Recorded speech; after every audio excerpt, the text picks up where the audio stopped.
basis of inheritance. Today we discuss next three very small articles. First, heterochromatin. Second, euchromatin, and then packaging of eukaryotes. ही तिन्ही छोटी छोटी articles आज आत्ता या लेक्चरला आपण समजून घेऊया. यातल्या कोणत्याही आर्टिकल्स वरती 2 मार्काला write a short note on heterochromatin, write a short note on euchromatin किंवा write a short note on packaging of eukaryotes असं 2 मार्काला किंवा वेगळ्या स्वरूपात distinguish between heterochromatin and euchromatin असा सुद्धा प्रश्न वेगळ्या स्वरूपात विचारला जाऊ शकतो. थोडक्यात या 3 आर्टिकल्स पैकी कोणतंही एक आर्टिकल तुम्हाला 2 मार्काला बोर्ड थेरीला विचारलं जाऊ शकतं. आपण एक एक आर्टिकल व्यवस्थित समजून घेऊया. First about here what is mean by heterochromatin. Heterochromatin म्हणजे काय हे अगोदर व्यवस्थित समजून घेऊया. मी मुद्दाम जाणीवपूर्वक इथं 1 2 3 4 पॉइंट्स काढलेले आहेत. 2 मार्काला 4 ओळी उत्तर तुमच्या उत्तर पत्रिकेत लिहिणं अपेक्षित असतं. त्यानुसारच महत्त्वाचे पॉइंट्स इथं थोडक्यात या नोट्स आहेत असं म्हटलं तरी चालेल. एवढे पॉइंट्स लिहिले you have to got 2 marks, 2 mark मिळतील. आणि याच मुद्द्यांच्या सहाय्यानं आपण हे आर्टिकल समजून घेऊया. First here what is mean by heterochromatin. Heterochromatin म्हणजे नेमकं काय तर पहा, chromosome during interphase and early prophase, mitosis आणि मियोसिस ह्या 2 प्रोसेस तुम्ही ऐकून तुम्हाला माहिती असतील. मायटोसिस म्हणजे डुप्लिकेशन आणि मियोसिस म्हणजे रिडक्शन. यामध्ये ते अशा स्टेजेस असतात, प्रोफेज, मेटाफेज, अनाफेज, टीलोफेज अशा त्या फेजेस असतात.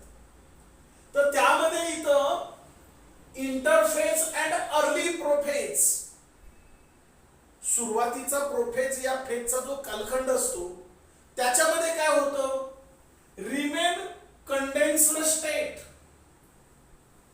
म्हणजे क्रोमोझोम असा कंडेन्स्ड स्टेट मध्ये असतो, आकुंचन पावलेला एकत्रित गोळा झालेल्या स्वरूपात असतो, गुंतागुंत असतो, गोळा झालेला असतो, त्याला कंडेन्स्ड स्टेट असं म्हणायचं. दिस रिजन कॉन्स्टिट्यूट हेटेरोक्रोमॅटिन.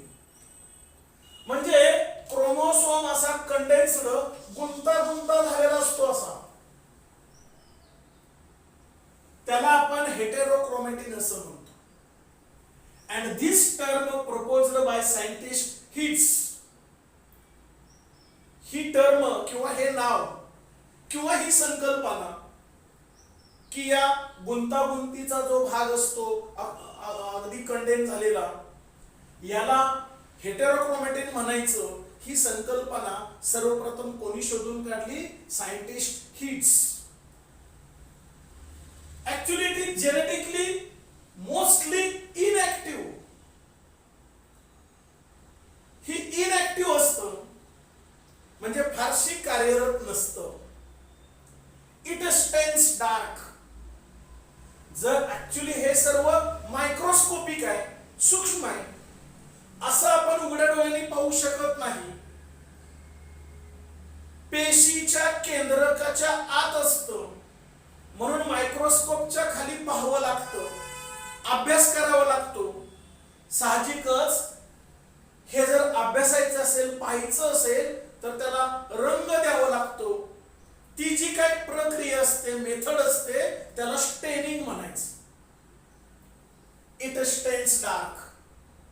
त्याला जर रंग आपण दिला, स्टेनिंग केलं तर ते डार्क रंगाचं, गडद रंगाचं स्टेन होतं. It 2 to 3 more rich in DNA. म्हणजे या पद्धतीनं हे थोडक्यात ही संकल्पना आहे हेटेरोक्रोमॅटिन. याच पद्धतीची दुसरी संकल्पना कोणती आहे? युक्रोमॅटिन. युक्रोमॅटिन म्हणजे काय? It is a region which is non condensed state. इथं काय असा गुंता झालेला नसतो, नॉन कंडेन्स्ड स्टेट असतं. It stains very light. याला जर आपण रंग दिला, देण्याचा प्रयत्न केला, तर इतकं डार्क स्टेनिंग होत नाही. फेंट किंवा लाईट स्टेनिंग होतं. It is genetically more active. Euchromatin मात्र मोर ऍक्टिव्ह असतं as compare to heterochromatin. And faster replicating. म्हणजे एकाचे दोन, दोनाचे चार, किंवा थोडं मटेरियल असेल तर जादा मटेरियल होणं, हे फास्ट रिप्लिकेटिंग होतं. Actually it is transcriptionally active. म्हणजे कॉपी करणं. पुढं प्रोटीन सिंथेसिस मध्ये हा कन्सेप्ट तुम्हाला लक्षात येईल. डीएनए मध्ये जे काही जेनेटिक इन्फॉर्मेशन असतात त्या मेसेंजर आरएनए वरती कॉपी करून घेतल्या जातात. त्याला ट्रान्सक्रिप्शन असं म्हटलं जातं. आणि हा कसा आहे? ट्रान्सक्रिप्शनली ऍक्टिव्ह आहे. या पद्धतीनं हेटेरोक्रोमॅटिन आणि युक्रोमॅटिन ह्या दोन्ही मध्ये थोडासा वेगळा फरक असलेला आपल्याला दिसून येईल. हे बेसिक दोन कन्सेप्ट तुम्हाला माहिती असणं गरजेचं आहे. थोडक्यात हा कंडेन्स्ड स्टेट मध्ये असतो, या पद्धतीनं गुंतागुंता. हा नॉन कंडेन्स्ड स्टेट मध्ये असतो.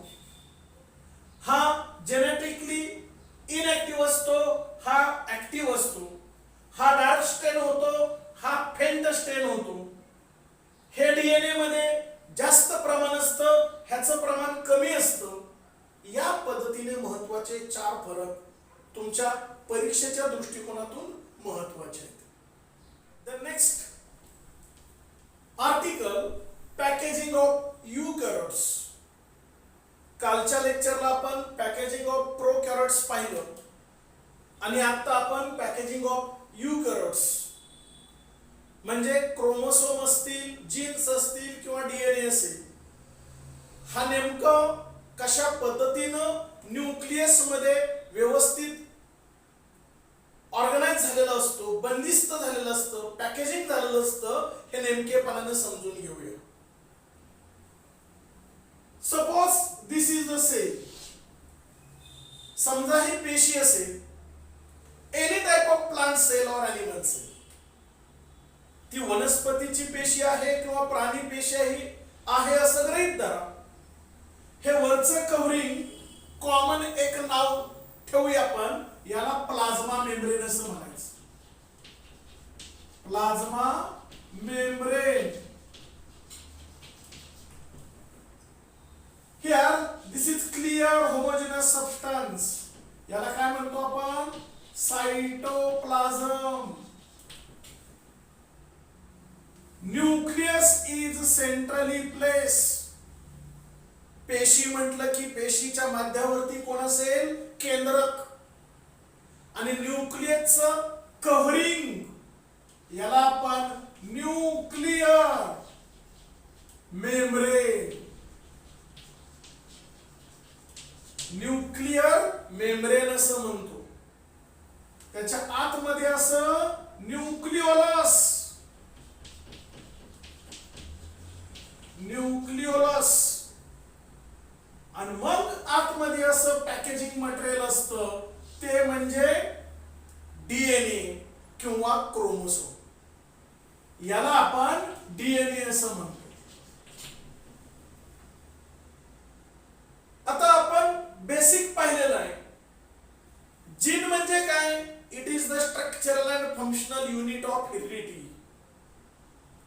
किंवा दुसरी आपण डेफिनेशन काय पाहिली? Gene is a small piece or segments of DNA. DNA चा सेगमेंट आहे.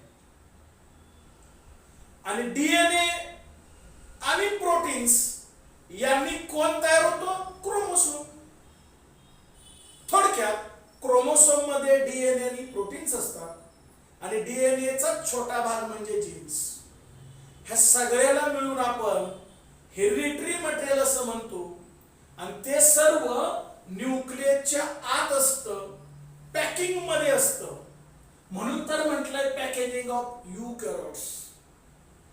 आता ऍक्च्युली डीएनए ची लेंथ पाहिली तर खूप मोठी असते.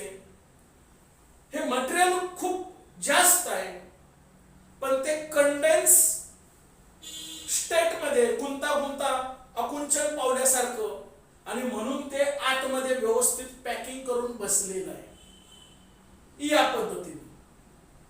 मग तेच आपण समजून घ्यायचं आहे. Listen carefully. Here actually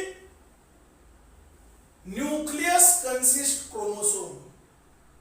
nucleus मध्ये क्रोमोसोम असतो आणि क्रोमोसोम म्हणजे काय आपण यापूर्वी पाहिलेलं आहे. Chroma means color, soma means body. It is quite thread-like structure found in the nucleus of eukaryotic cell. Eukaryotic cell च्या आतमध्ये क्रोमोसोम असतो. Actually, this chromosome is made up of DNA and proteins. Chromosome नेमका कशाने बनलेला आहे? DNA आणि प्रोटीन्सनी बनलेला आहे. Here DNA along with proteins, हे जे काय प्रोटीन्स असतात, these are two types, histone and non-histone proteins. दोन प्रकारचे हिस्टोन आणि नॉन हिस्टोन प्रोटीन्स असे दोन असतात. मग आता actually histone proteins are set of positively charged. histone protein दुसरं तिसरं कोण नसतं तर ते set of positively charged basic proteins असतात, which naturally organize. ते एकत्रित येतात प्रोटीन्स to form 8 molecules. असे 4, 5, 6, 7, 8 असे 8 मॉलिक्युल्स एकत्रित येतील हिस्टोन प्रोटीनचे, पॉझिटिव्हली चार्जड असणारे. याला आपण म्हणतो हिस्टोन ऑक्टेमर. हिस्टोन ऑक्टेमर असं म्हणतो कारण 8 मॉलिक्युल्स एकत्रित येतात. हे सगळे पॉझिटिव्हली चार्जड आहेत. Here this octamer is naturally surrounded by, याच्या भोवती आपोआप negatively charged helically coiled DNA arise. ह्या ऑक्टेमर भोवती डीएनए म्हटलं की तुम्हाला माहिती आहे असा असतो. हे डीएनए चे जे धागे आहेत, थ्रेड आहेत, ते निगेटिव्हली चार्जड असतात. हे पॉझिटिव्हली चार्जड आहे. निगेटिव्ह आणि पॉझिटिव्ह चार्जचं अट्रॅक्शन असतं आणि हा डीएनए चा थ्रेड निगेटिव्हली चार्जड असतो. आणि तुम्हाला माहिती आहे याच्यामध्ये काय असतात? नायट्रोजनस बेसेस असतात. ते कोणते असतात? ऍडेनिन, ग्वानिन, सायटोसिन, थायमिन. ऍडेनिन थायमिनला मॅच होतो, ग्वानिन सायटोसिनला होतो, सायटोसिन ग्वानिनला होतो, थायमिन ऍडेनिनला होतो. हे नायट्रोजनस बेसेस आहेत. अशा पद्धतीचा हा डीएनए मॉलिक्यूल हा निगेटिव्हली चार्जड आहे. हे 8 मॉलिक्यूल हिस्टोनचे आहेत, ते पॉझिटिव्हली चार्जड आहेत. हा डीएनए मॉलिक्यूल याच्या भोवती असा गुंता करतो, याला असा गुंडाळा घालतो. हा हिस्टोन डीएनए चा थ्रेड ह्या ऑक्टेमरला असा हेलिकली कॉइल असा गुंडाळा घालतो, wrapped around itself, याच्या भोवती गुंडाळा घालेल. हेन्स फॉर्म ए स्ट्रक्चर, मग असं चेंडू सारखा किंवा मण्यासारखं स्ट्रक्चर दिसेल, कॉल्ड एज ए न्यूक्लियोसोम. हे असं जे स्ट्रक्चर दिसेल त्याला न्यूक्लियोसोम असं म्हणायचं. मग हा न्यूक्लियोसोम एकच असतो का? नाही, तर ते अनेक असतात, सो मेनी. मग त्याची रचना कशी दिसेल? समजा हे अशा पद्धतीनं हा एक, दुसरा, तिसरा, चौथा, पाचवा, सहावा, सातवा, आठवा, असं लुक लाईक ए बीडेड अपीरन्स. गळ्यामध्ये धागा आणि धाग्यामध्ये मणी जशी असतात किंवा मण्याची माळ जशी असते, मण्याच्या माळेसारखं दिसतं, बीडेड अपीरन्स सारखं दिसतं. हे न्यूक्लियोसोम आहेत. 1 2 3 4 5 6 7 8 असे न्यूक्लियोसोम आहेत. आणि न्यूक्लियोसोमच्या आत कोण आहेत? हिस्टोन प्रोटीन्स आहेत. किती असतात? 8 मॉलिक्यूल असतात. त्याला काय म्हणतो आपण? ऑक्टॅमर असं म्हणतो. आणि हे अखंड एक आहे, त्याला काय म्हणायचं? Nucleosome. and here each nucleosome consists near about 200 base pairs. हे जे बेस पेअर दाखवले आपण 1 2 3 4 असे बेस पेअर 200 बेस पेअर्स ह्या एका न्यूक्लियोसोम मध्ये असतात. अशा पद्धतीने मण्याची माळ दिसते. Then here 1 2 3 4 5